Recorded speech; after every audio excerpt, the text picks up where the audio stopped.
Across the ancient Indian subcontinent, Arjun was known as the apex predator of the battlefield. He was a colossal and highly visible warlord, deeply feared for his raw physical power and lethal precision. But his political faction, the Pandavas, suffered a massive defeat off the battlefield.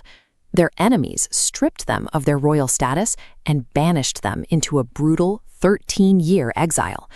This timeline illustrates the exact mechanics of their punishment.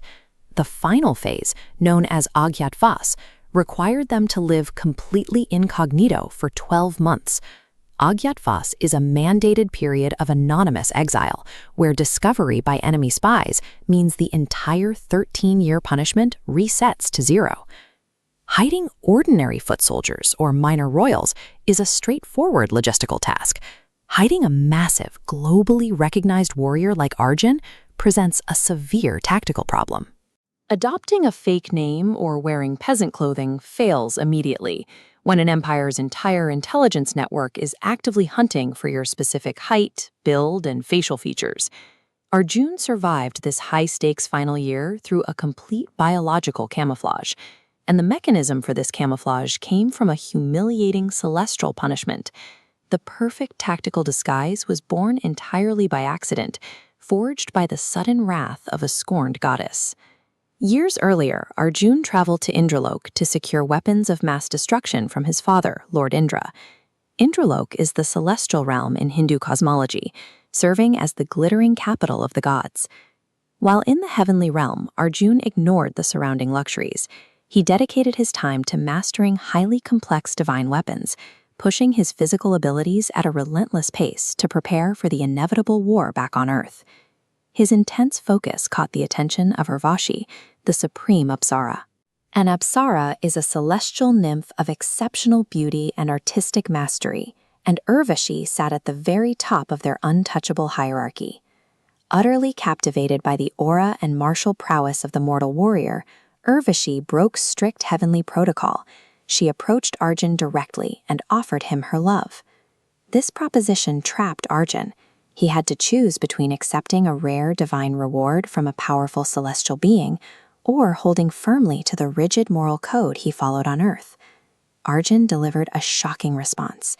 Instead of accepting the supreme Apsara, he dropped to the floor and respectfully bowed at her feet in an act of total submission. This family tree shows his exact reasoning.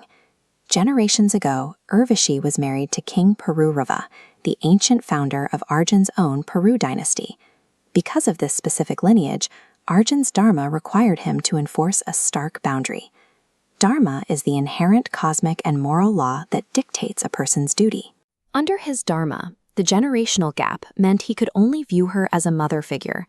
Having her celestial desires rejected by a mortal man triggered an immediate psychological snap. Urvashi erupted into an unbridled fury. In her rage, she cursed him.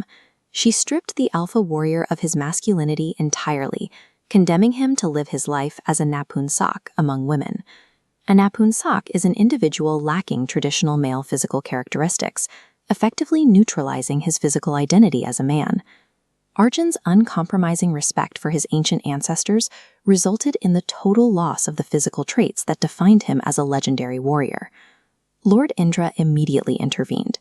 While cosmic law prevented even a god from breaking the curse entirely, Indra held the authority to modify its parameters. This diagram illustrates Indra's critical loophole. He compressed the duration of the curse down to a single consecutive year of Arjun's choosing.